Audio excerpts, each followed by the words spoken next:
Nos satisface muchísimo que utilicéis cada vez más pues el mail o el teléfono pues para denunciar, para contarnos casos, como este amigo, este andaluz, que nos cuenta lo siguiente.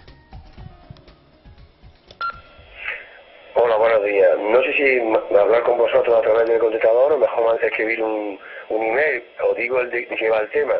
Somos 50 trabajadores que estamos trabajando en el almacén de la Consejería de Educación, que está en Andújar durante 26 años, y este verano, a través de un contrato que creemos que es irregular, está además denunciado, un director general, Miguel Ángel Aguilar, nos quitó el contrato, se lo ha dado a una empresa de Sevilla, que creemos de reforma irregular, nos ha echado a todos a la calle, hemos tenido reuniones ya con todo el mundo, habido y por haber de la Junta de Andalucía, no se nos escucha, estamos ahora mismo en la calle, en el paro, y llevábamos 30 años trabajando aquí. Ha entrado una empresa, que creemos que el contrato es totalmente fraudulento, una empresa que está relacionada con los ERE, una empresa más púa que está relacionada con los ERE fraudulentos.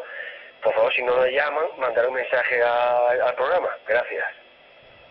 Bueno, yo antes de nada, pues eso, agradecerte que nos hayas contado esta historia por teléfono, que es una historia que afecta a 50 andaluces que están en el paro, pues como consecuencia de esa venta o ese contrato que ha firmado una empresa de la Junta, un almacén de material educativo de la Consejería de Educación, ¿no? De la Junta de Andalucía, sí. Vale. Y además, bueno, sobre este caso no, pero me ha enseñado producción también que están en varios temas, también que han llegado varias denuncias por correo electrónico de temas, de cuestiones distintas, también de temas de agricultura, de distintas historias. Sí. Así que los espectadores parece que sí están además interesados en trasladarnos y contarnos casos particulares, pero graves, claro, que afectan a muchas personas. Que están interesados en solucionar sus problemas, porque los tienen, por desgracia, y son muchos, y si se les brinda la oportunidad, como aparece en el panorama audiovisual andaluz, pues este programa, pues lógicamente, yo también escribiría, sí, claro, si me hubiera encontrado como estas personas. Lo que sí os digo una cosa, y te lo digo a ti, la persona que nos estaba, no nos has dejado nombre, no nos has dejado número de teléfono, ningún dato, por lo tanto, si no te llamaríamos. Nuestro contestador es antidiluviano, entonces vamos a ver, recoge la voz y a veces con problemas, y a veces con ciertos problemas. Pero vamos, te hemos escuchado, queremos que nos envíes, nos escribas un mail, ¿vale? Nos resumes un poco lo que nos has contado ya por teléfono y nos das un teléfono de contacto para, si es posible, hablar contigo e incluso poder hablar contigo en directo en el programa. ¿Vale? De todos modos, gracias por contar con nosotros, porque para eso estamos, ¿eh? Todos los que tengáis algún tipo de problema, consulta, duda, reflexión, hacedlo en voz alta a través de nuestro programa. Y ahora sí, continuamos, y estábamos hablando de...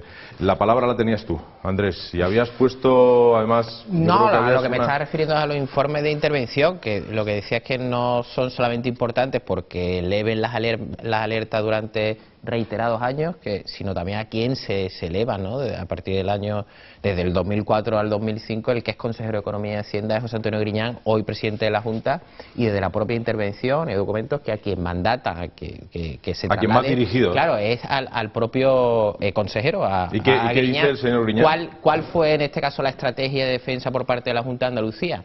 Pues recordemos que la ahora consejera de Hacienda, que entonces era número 2 en su departamento, pues en un acto de inmolación, pues dijo que que esos informes no los trasladó al presidente de la Junta porque no lo consideró lo suficientemente relevante, porque según esta explicación, no se estaba alertando de un menoscabo de fondos públicos. Suena a cortafuegos eso.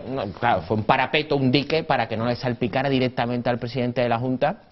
Teoría que, bueno, en fin, quizá documentalmente no se puede probar que le llegaron directamente a José Antonio Griñán, pero de luego la teoría es muy débil, ¿no? Porque además estamos hablando de su número 2. O sea, estamos hablando de Carmen Martínez Aguayo, con la que está compartiendo día tras día y está codo con codo, ¿no? Entonces la consejería y ahora en la presidencia de la Junta, es decir, que es su continuada número 2. Claro, y entonces, ¿cómo que no le dice en ningún momento, no tiene ningún momento la consejera para decirle... consejero, que hay unos informes aquí que están alertando que estamos usando una fórmula que nos puede dar bastante quebradero de cabeza? Además, los informes de la intervención... Y aunque así fuera, no le exime de la responsabilidad, ¿no? Claro que sí, los informes de intervención son bastante contundentes. Dicen literalmente que se estaba prescindiendo de forma total y absoluta del procedimiento administrativo establecido, y que además estaban permitiendo que se liberaran partidas sin cobertura presupuestaria y que, bueno, que se está vulnerando el procedimiento administrativo. Es que es bastante grave lo que señalaba la intervención general de la Junta de Andalucía. Eso reiteradamente, a partir del año 2005, reiteradamente se han estado elevando. O sea, que las alertas, claro que se han encendido. Y sobre eso, la propia oposición en el Parlamento de Andalucía pedía, a la vista de esos informes de la intervención, que se explicara el tema. Oye, vamos a ponerles, vamos a poner que nos quede claro quiénes son, vamos a ponerles cara a estos señores. ¿Qué es la intervención? ¿Quiénes son? ¿De quién dependen? ¿Son políticos? ¿Son funcionarios públicos? ¿Qué son?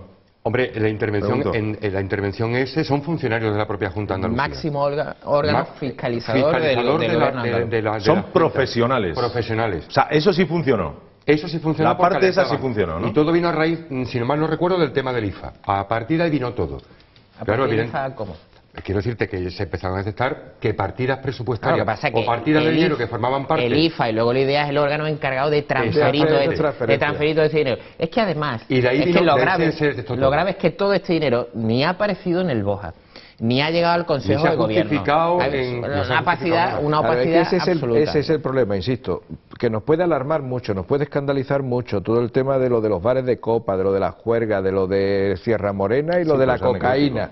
Pero el problema es ese. Y tú decías muy bien al principio de esta segunda parte, decías que Andrea había puesto el dedo en la llaga, y ibas a decir, efectivamente, porque ha puesto el dedo, en la intervención anterior ponía el dedo en Griñán, que es la madre del cordero, porque es lo que la versión oficial de la Junta de Andalucía intenta constantemente poner un cortafuego, para que no alcance ningún tipo de suspicacia, de ninguna característica, una mota de culpa al actual presidente de la Junta de Andalucía. Lo que ocurre es que los hechos documentados y por tanto son bastante perseverantes, son bastante tozudos. La verdad es tozuda, ¿no? Es tozuda, y cuando es tozuda insiste, permite hacer algún tipo de deducción razonable.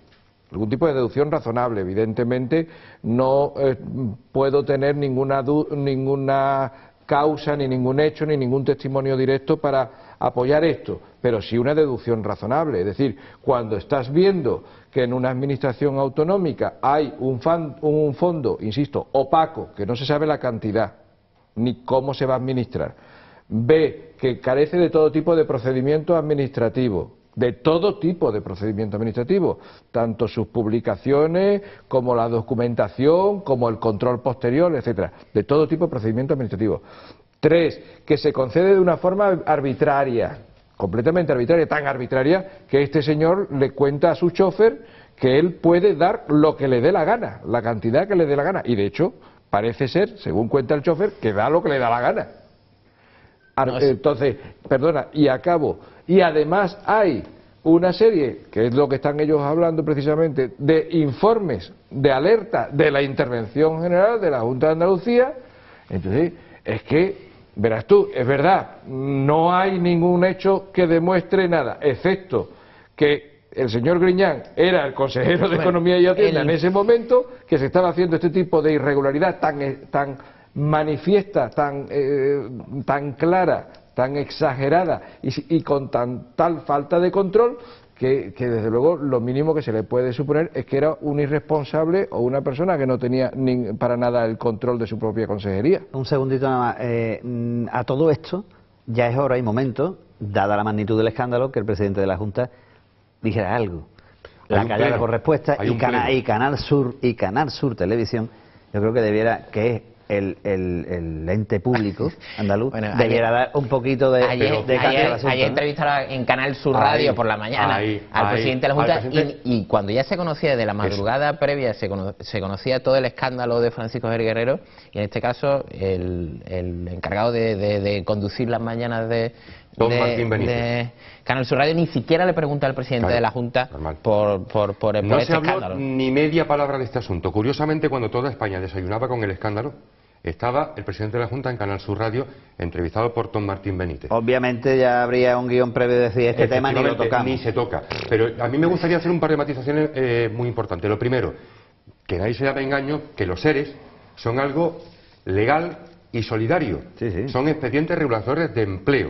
O sea, dinero supuestamente, presuntamente destinado a precisamente cubrir las carencias de empleo que desafortunadamente hay mucho en Andalucía. Pero decía Juan Carlos antes, no hay pruebas.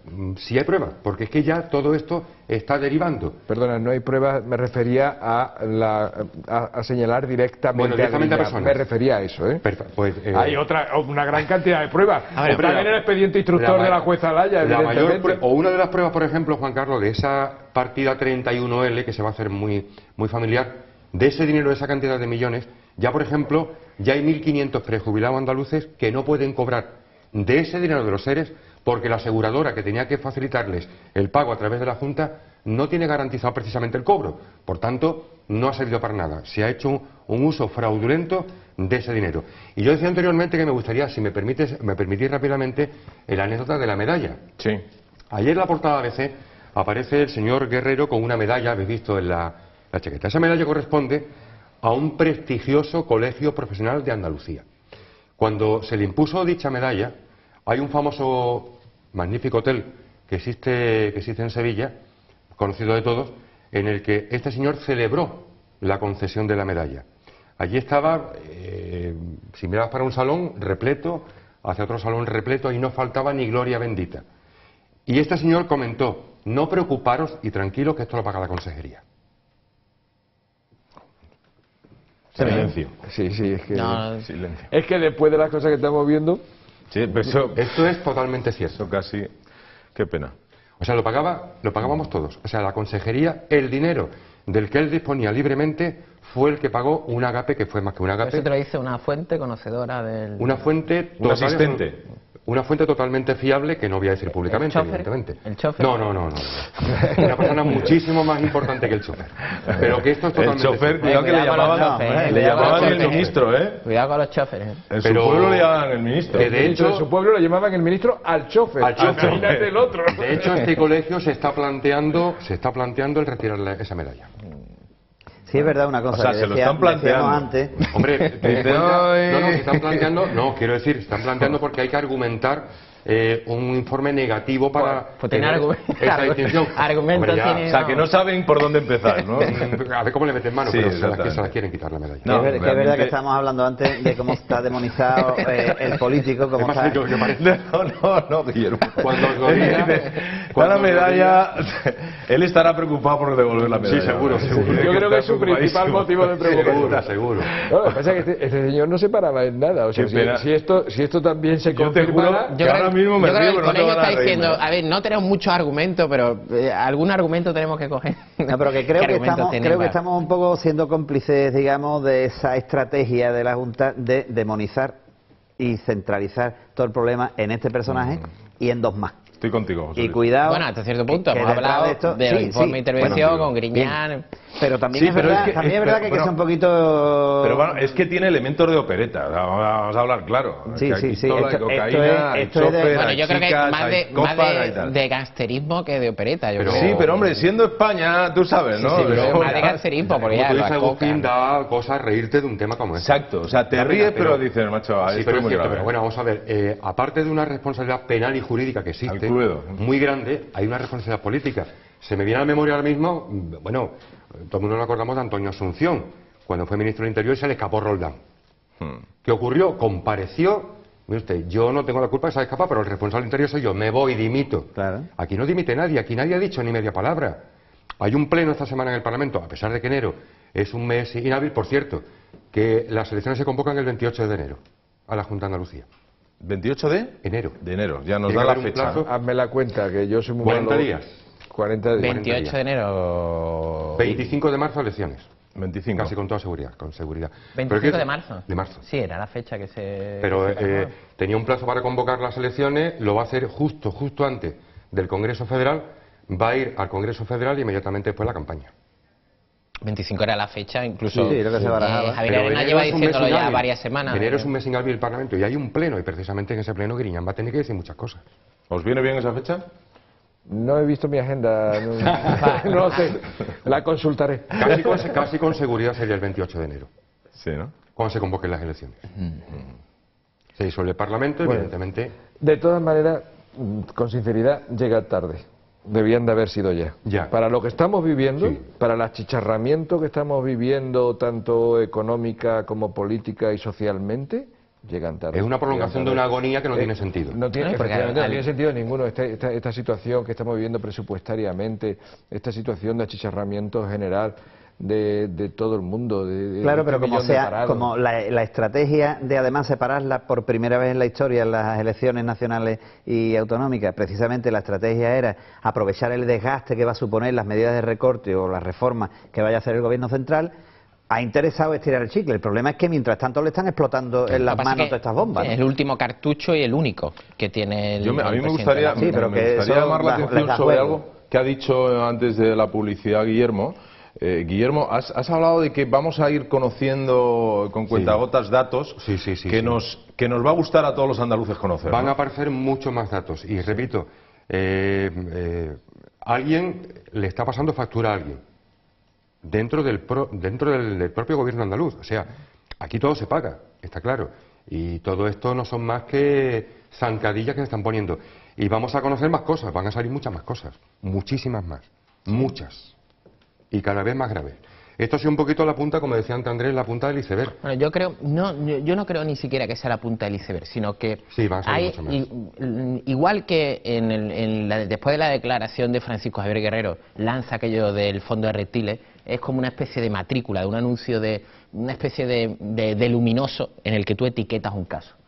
Y aquí es pues muy llamativo de cara a la opinión pública, empapa mucho que parte de ese dinero se haya podido gastar en cocaína. Ahora, a mí lo que me parece más importante de lo último que hemos conocido es que libremente un director general le da 900.000 euros a su chofer para que se lo gaste y disponga de él libremente. Eso me parece el asunto matriz, el asunto fundamental. Lo de la cocaína, es que lo de la cocaína es un señuelo muy atractivo de cara a la opinión pública, porque ya es como dice, bueno, ya es que esto es el colmo, ya esto es la gota que colma el vaso. Entonces, a veces hay escándalos que son de una gran magnitud, pero hay determinadas, digamos, pues eso, ¿no?, de determinadas guindas, que es lo que hace que ya explote socialmente y que tenga más repercusión todavía. Y en este caso, pues el tema que se lo gasten en cocaína, igual que el alcalde que había ido a gastarse 3.000 euros en un prostíbulo, pues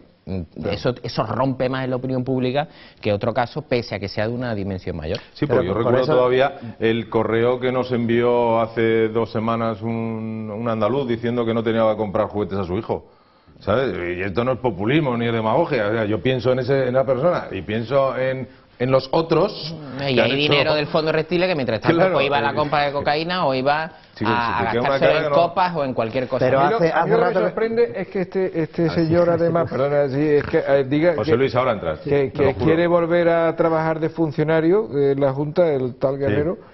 Cuando con nada más que con las regalías que le hacía el chofer ya tendría para ir tirando un poco, ¿no? Porque le regalaba pianos antiguos, le regalaba un montón de cosas, el chofer que hasta le tuvo que dar después 100 euros en una ocasión. Pero el chofer es curioso.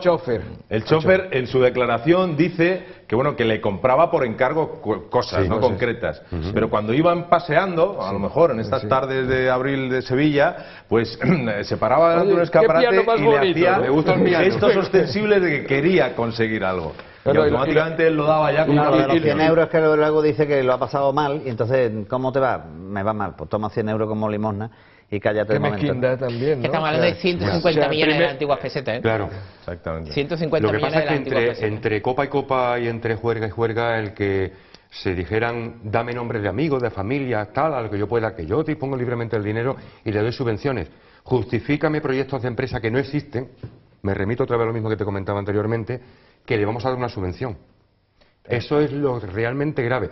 Eso es lo que cualquier andaluz que esté en este momento, que lo conoció ayer y que esté en este momento viendo el programa, se tiene que arañar hacia arriba, no tiene más remedio. Es decir, pero bueno, si me estoy muriendo de hambre, si es que no tengo para llevar comida a mi casa, ¿cómo es que este señor o estos señores, por llamarlo de forma educada, han podido dilapidar tantísima cantidad de dinero? Pero sí, tanto si Guerrero mete en un ERE a su suegra, Victorina Madrid. Todo el mundo. Mete a la mujer de su chofer. metió al churrero del Pedroso, que era amigo suyo, también, en fin, coincidían y tal. Vamos a meterlo también en un ERE. Coleguilla y tal. Sé que si nos ponemos a hablar y ponemos a tirar de todo este hilo... La reflexión es lo que tú decías. ¿Por qué ha estado 9 años? Hombre, yo no sé por qué ha estado, yo no puedo decir esa es la reflexión. Documentalmente por qué ha estado. Lo que sí hay un hecho constatable, que es que ha estado 9 años y sin embargo, con cambio de consejero normalmente no. Prácticamente siempre hay baile de directores generales, que no hay que olvidar, y tú lo apuntabas antes muy bien, que son cargos de libre disposición y que son cargos de confianza que nombra en este caso el titular de la consejería, el consejero de turno. Yo insisto lo mismo, aquí se está pasando factura, eso está clarísimo. ¿Y se tapa algo más gordo? ¿Tú crees? Claro que sí, por supuesto que sí. Muchísimo más de lo que estamos conociendo va a aparecer, mucho más. ¿Por qué hasta este hombre 9 años, a pesar de haber cambiado 3 veces de consejería, el consejero de empleo? ¿Por qué? Pues está claro.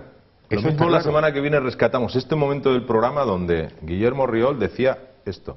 Yo creo, no sé si está muy de acuerdo, pero es que es así. A ver, es que pasa una cosa. Esto que empieza con este caso concreto, que empieza con el tema Mercasevilla, como recordaréis, que por cierto ha empezado creo que el juicio, ¿no, Andrés?